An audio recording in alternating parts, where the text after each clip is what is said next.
La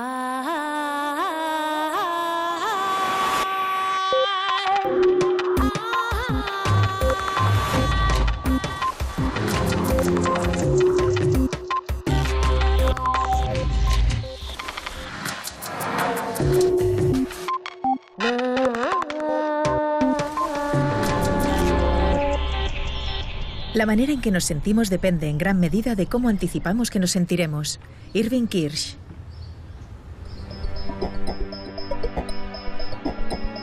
¿Puede una simple pastilla de azúcar tener el mismo resultado terapéutico que un fármaco que ha costado años y millones de dólares en producirse? El efecto de un medicamento puede ser positivo incluso cuando es inerte, como una pastilla de azúcar, si el paciente cree que está tomando una droga terapéutica. Es lo que se conoce como el efecto placebo, del cual Punset habla hoy con Irving Kirsch, director asociado del programa de estudios del placebo de la Universidad de Harvard. Además, en su sección, Elsa Punset nos dará consejos para generar pensamientos positivos y para poder alcanzar los objetivos que nos proponemos.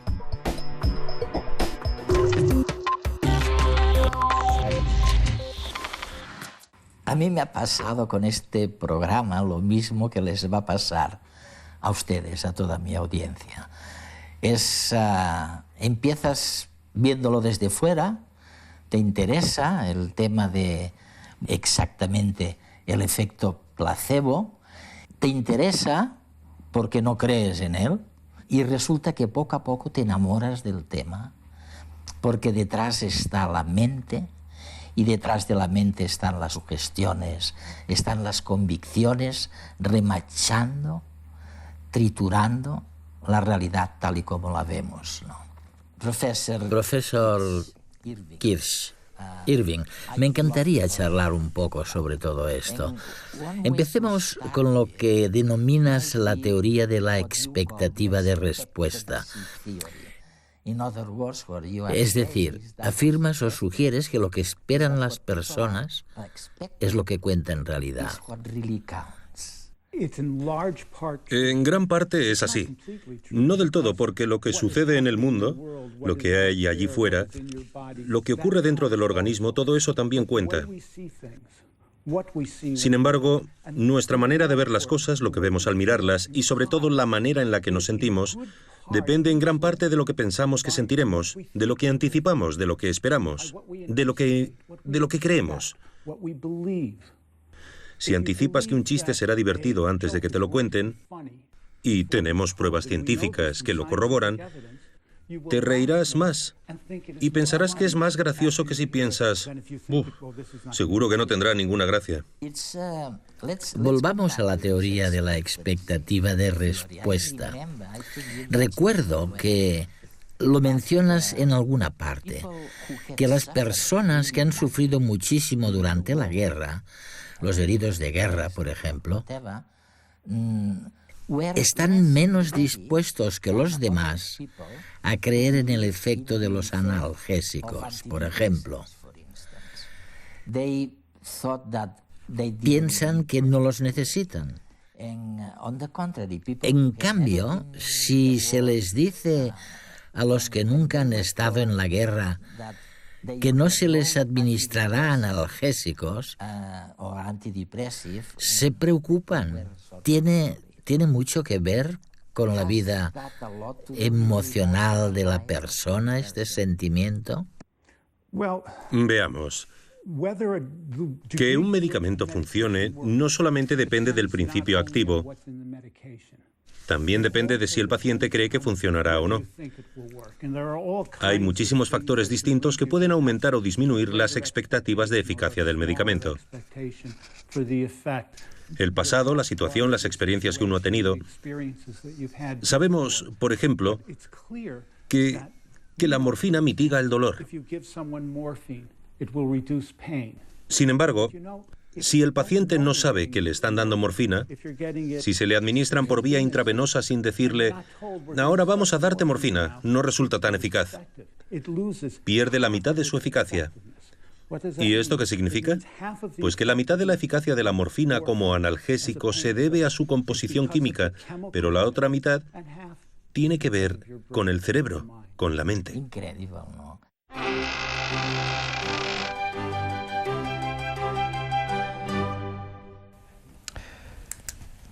Durante años los placebos han tenido muy mala prensa. Básicamente se usaban para engañar a la gente. Doctor, no me encuentro bien. Hombre, si le he hecho todos los estudios y usted no tiene nada. Pues es que yo no me encuentro bien. Es que... Mire, doctor, es que no... Doctor, no me encuentro bien. Bueno, vale, mire, le voy a dar unas pastillas. Estas pastillas, que seguro que le sentarán mucho mejor y no necesitará volver a verme. La palabra placebo viene de complacer en latín. Los placebos no son medicamentos reales. Están hechos de sustancias que no hacen ni mal ni bien, como una simple pastilla de azúcar. Pero la clave está en que parecen medicamentos de verdad, o eso le hacemos creer a la gente. Generalmente pasan cosas sorprendentes. Doctor. Pero bueno, hombre, usted otra vez por aquí. Vengo a darle las gracias. Las pastillas que me dio me sentaron de maravilla. ¿Por qué hizo falta tanto tiempo para llegar a una conclusión tan simple como que había que analizar si el efecto placebo era real o no?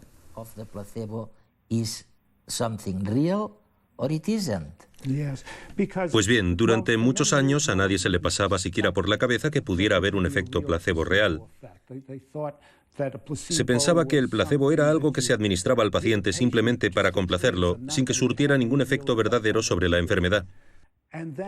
Pero en la década de 1950 y 1960, los científicos descubrieron que sí que existía tal efecto. Y empezó un periodo en el que intentaron controlarlo. Nos percatamos de que para saber cómo actúa un fármaco, debemos compararlo con placebo. Durante 50 años, durante medio siglo, el placebo ha suscitado interés, pero solamente como una manera de aprender cuál es la eficacia de los fármacos. Hasta que hace unos 10 o 20 años alguien pensó, un momento, investigamos el efecto placebo para comprender los medicamentos, pero ¿acaso no resulta interesante que el placebo actúe en tantas enfermedades distintas? A partir de ahí, los científicos empezaron a estudiar el placebo por sí mismo. Esa ha sido mi pasión, estudiar el placebo, entender cuándo funciona, hasta qué punto funciona y en quién funciona.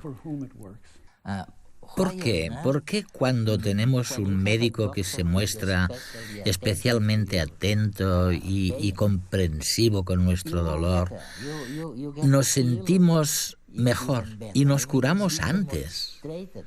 Se ha demostrado que eso es muy importante. Me refiero a la actitud del médico. Sí que lo es, y hay dos razones que lo explican.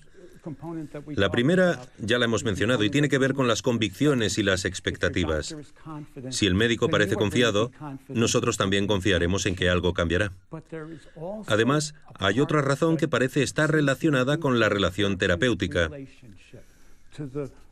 La sensación de calidez y consuelo que obtenemos cuando alguien parece preocuparse por nosotros y que también puede contribuir a que nos sintamos mejor. Ha quedado demostrado en un estudio sobre el síndrome del intestino irritable, en el que se administró placebo a los pacientes de dos maneras distintas. En el primer caso, el médico los despachaba en muy poco rato, de un modo muy neutro, diciéndoles, aquí lo tenéis, forma parte de un ensayo clínico. Con otros, en cambio, el médico pasaba más tiempo y era cariñoso y amable y les escuchaba. Les escuchaba. He aquí algo muy importante. Prestaba atención a lo que los pacientes tenían que decir. Los que visitaron a un médico atento y cariñoso mejoraron mucho más que los otros.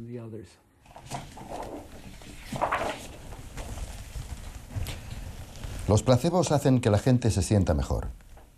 ¿Pero el efecto placebo es solo subjetivo o realmente produce un cambio en el cuerpo? Para responder a esta pregunta, en la década de los 50, un investigador médico de la Universidad de Cornell hizo lo siguiente. Tengo muchas náuseas y vómitos, doctor. ¿Me puede dar algo? Es que me siento fatal. Por supuesto. Mire, le voy a dar este jarabe que en un momento le va a sentar estupendamente. Él no sabe que este medicamento no reduce las náuseas, sino que hace todo lo contrario. Sirve para producir vómitos. Vamos a ver qué reacción tiene el paciente. Ya me encuentro mucho mejor, doctor. Muchas gracias. Podría ser que tenga todavía las contracciones gástricas típicas de las náuseas y que el placebo solo haya modificado su percepción subjetiva, sus sensaciones, pero que no haya producido una mejora real en el estómago. Vamos a comprobarlo.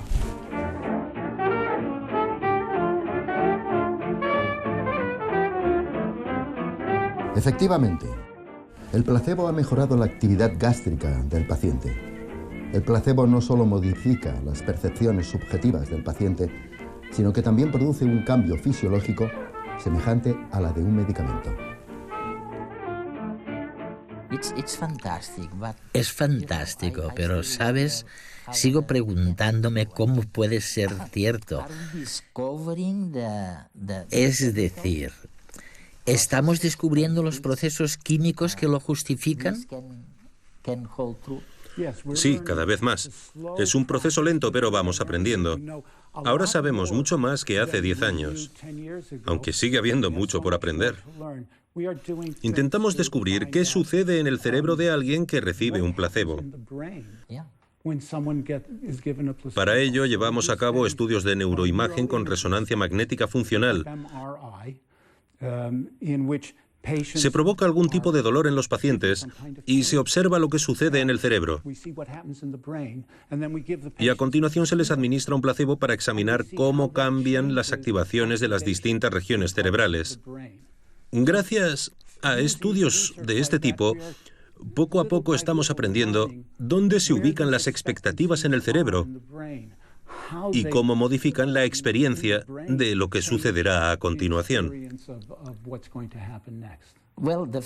Bueno, lo primero que probablemente era necesario descubrir era la existencia de algún tipo de material interno, de una sustancia como las endorfinas, Sí. que reducen el dolor. Ahora que ya lo habéis descubierto, resulta que es posible conseguir el efecto opuesto, con lo que llamáis, si no me equivoco, naloxona. Sí, se puede bloquear. En realidad, las endorfinas son naturales, el cerebro las genera y funcionan como opiáceos. Es una de las maneras por las que el placebo aplaca el dolor. El placebo puede provocar una reducción del dolor con endorfinas. La reducción que pasa por la liberación de endorfinas se puede bloquear con una sustancia química llamada naloxona. Por ejemplo, si se le administra a alguien un placebo, como si fuera un opiáceo, se liberan endorfinas y se produce un efecto placebo que, con naloxona, se puede bloquear. El efecto placebo parece magia, pero no lo es, porque ahora sabemos que el cerebro produce sus propios fármacos. Uno de esos fármacos son las endorfinas. Estas sustancias producen un estado de bienestar y alivian el dolor porque son semejantes a la morfina y a la heroína, a las que se conocen como opiáceos. Alguien con un dolor de muelas puede experimentar una mejora si le damos un placebo. Y el alivio que sentirá será el resultado de la producción de endorfinas en su cerebro. ¿Y cómo hemos descubierto este proceso? Con la ayuda de la naloxona. La naloxona es una droga que anula los efectos de las endorfinas. Resulta que si le damos naloxona a alguien con dolor de muelas y después le damos un placebo para aliviar el dolor, el placebo no servirá de nada. ¿Por qué? Porque las endorfinas generadas por el cerebro después de tomar un placebo no surtirán efecto debido a la naloxona. Y esta es la prueba candente de que el efecto placebo no es magia, sino el resultado de la química neuronal que recién ahora estamos llegando a conocer.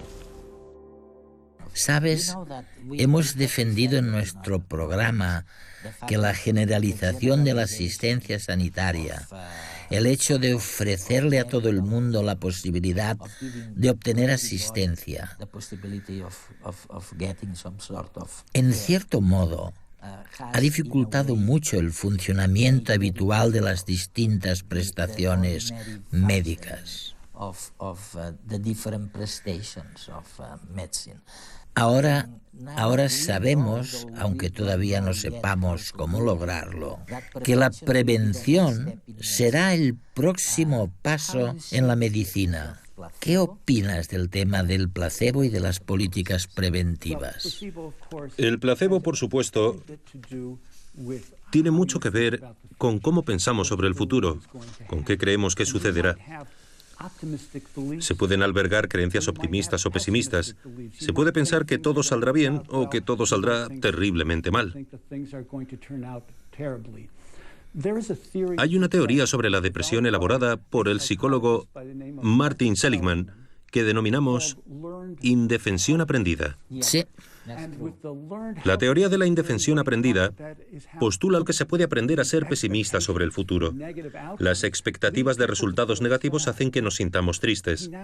Ahora el autor habla del optimismo aprendido, de cómo aprender a esperar buenos resultados,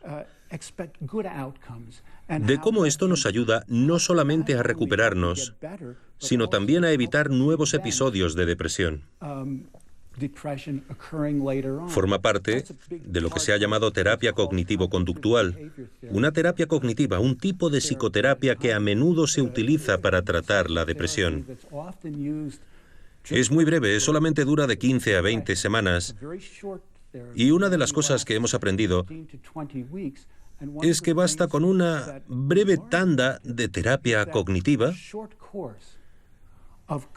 de 10 a 20 semanas para evitar recaídas en la depresión. Hay pacientes deprimidos que mejoran, pero muchos empeoran de nuevo, sufren recidivas y vuelven a deprimirse. Un tratamiento de corta duración con terapia cognitiva puede evitar recaídas. De modo que sí, plantearse las expectativas, la manera de ver el mundo de los pacientes y ayudarlos a encontrar maneras más adaptativas de ver el mundo les ayuda no solamente con fines de tratamiento, sino también de prevención.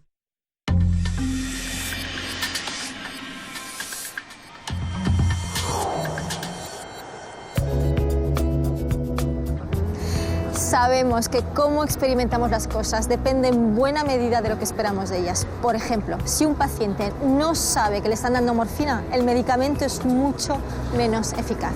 Y es que la relación entre cuerpo y mente es muy compleja y aún no la comprendemos del todo.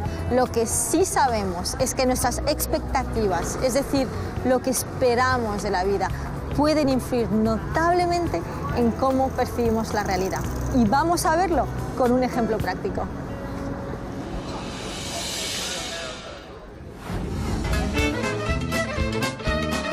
Hemos puesto exactamente el mismo vino en dos envases diferentes.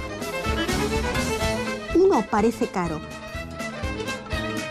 y otro parece más barato. Veamos qué vino dice la gente que le sabe mejor. El de la botella. ¿Por qué? ¿Hay algún truco o algo? Me gusta más el de la botella. El de la cajita.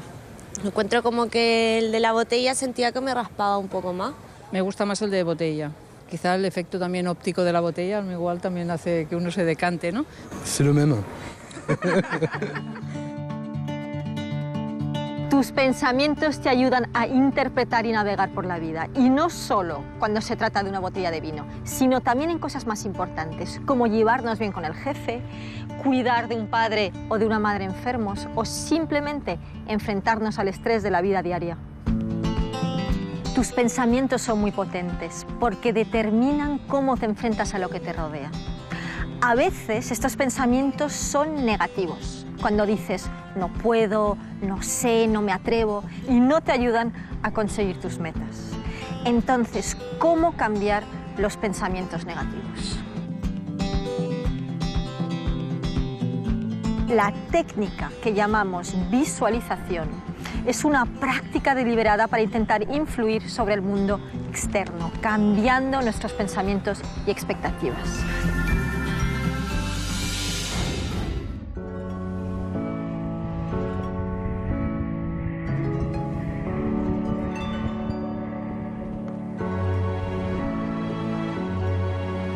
La visualización es muy habitual en el mundo del deporte. Uno de los defensores más decididos de la práctica de la visualización es el nadador Michael Phelps, ganador de 22 medallas olímpicas, que asegura que desde que es un niño visualiza cada noche en su mente, antes de dormirse, lo que él llama el vídeo de la forma de nadar perfecta, aquella que quiere conseguir al día siguiente. Esto no solo es útil en el deporte. En nuestra vida diaria podemos tomar los pasos necesarios para transformarla. Empecemos por potenciar nuestra capacidad de generar pensamientos que nos ayudan a vivir mejor. Vicenç Oliver, director del Institut Gestalt de Barcelona, un placer tenerte aquí. Igualmente. Queremos saber, Vicenç, si realmente todas estas técnicas, por ejemplo la de visualización que se aplica en el mundo del deporte, la podemos aplicar en nuestra vida diaria para vivir mejor. De hecho, no es que solo la podamos aplicar, sino que lo estamos haciendo diariamente. Cuando queremos ir a comprar al supermercado, tenemos que visualizar. Cuando hay que ir a buscar los niños a la escuela, también. Cuando estamos planeando las vacaciones, también. Pero claro, este mismo automatismo lo utilizamos cuando las cosas no nos funcionan. Sí. Y podemos ir repitiendo un hábito, en fin, una costumbre, alguna cosa que vemos que por ahí no vamos a ninguna parte, ¿no? Sí. Claro. Y ahí vendría la cosa de cómo podernos construir un futuro diferente, vale, para hacer cosas diferentes, claro. Y ahí el visualizar, que ahora te voy a pedir que nos expliques qué significa, ¿sirve de algo? Visualizar es solo una parte, son las imágenes, ¿no? Sí. Pero también es importante poner las palabras internas, poner el estado emocional, Sí. poner el cuerpo, Sí. es decir, hacer toda la persona implicada en ese diseño de futuro, en Vale. esa construcción de futuro. Yo te voy a pedir luego que lo hagamos juntos, ¿eh? Es decir, Ah, que muy nos demuestres o que nos muestres, que nos des una pequeña herramienta que nuestros espectadores puedan aplicar ya a Sí, su vida sí, diaria. sí. Lo vamos a ver. Es muy Sí. importante que las personas de a pie también trabajemos con nuestra visión, con nuestro sueño, ¿no?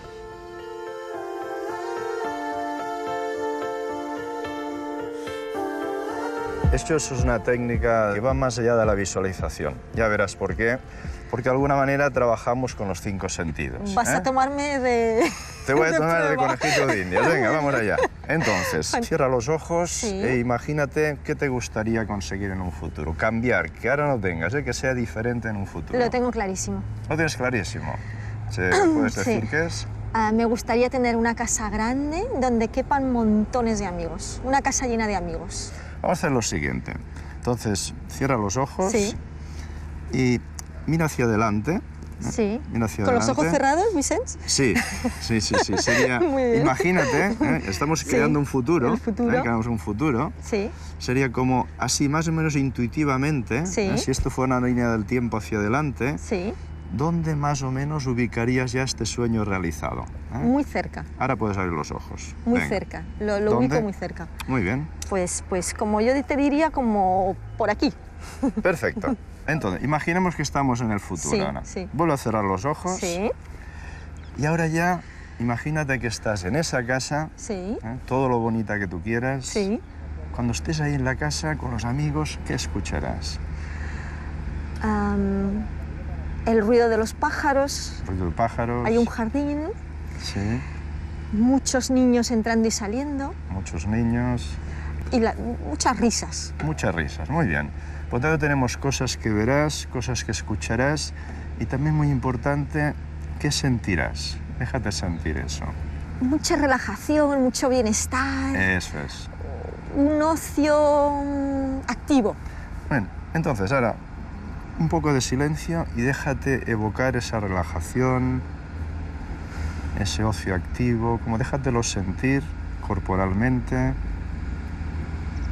Y ahora júntalo todo, la imagen, el sonido y lo emocional. Eso es, respirándolo. ¿Qué tal? Muy bien. Entonces, volvamos hacia el presente Vas a abrir los ojos, sabiendo que vamos en esa dirección. Sí. ¿Qué es lo que tú, porque es importante que todos los objetivos estén bajo tu control, Sí. qué es lo que tú puedes hacer ya hoy, Sí. de concreto, Sí. en dirección a este objetivo? A ver, dime alguna idea. Puedo buscar una casa ¿De qué como la que he manera? imaginado. ¿De qué manera? A ver. Pues sé que me quiero quedar en mi barrio, Muy bien. entonces recorriendo el barrio de vez en cuando, es decir, me puedo hacer una lista de amigos que me gustaría invitar, elegir recetas de cocina que me gusten, empezar a practicar alguna. ¿Qué cosas concretas puedo hacer desde ya para conseguir mi meta? Nuestra neurología funciona con cosas muy concretas, si bien es capaz también de hacer grandes sueños. Y necesitamos ambas cosas, el gran sueño y el día a día preciso y exacto de lo que necesitamos para acercarnos allí. Es más importante la dirección que la velocidad. O sea, es muy claro saber que tú vas en esa dirección. Y la velocidad te la irás marcando en función de tu ritmo, tus necesidades, el entorno, pero lo importante es saber que vas allí. Una mente sana y motivada también necesita pautas claras de trabajo para alcanzar sus metas. Kaizen en japonés significa buen cambio. Es una filosofía eficaz, pensada para ayudarnos a consolidar cambios en nuestras vidas poco a poco, sin casi darnos cuenta. Las grandes preguntas y los grandes cambios asustan y pueden paralizarnos. Hazte preguntas modestas pero sugerentes. ¿Cómo puedo liberar 10 minutos cada día para ir a dar un paseo? ¿Qué cosa sencilla podría hacer hoy para mejorar mis relaciones con los demás? ¿O qué nueva palabra puedo aprender para mejorar mi aprendizaje de un nuevo idioma? Se trata de enfrentarse a nuestras vidas de forma tranquila, cambiando las cosas día a día, sin temor ni traumas. Imagina cómo sería tu vida hoy si llevases unos años haciendo de forma consciente pequeños cambios día a día. Mejor aún, imagina cómo será tu vida dentro de unos años si empiezas a hacer estos pequeños cambios hoy mismo. No es magia, es inteligencia emocional.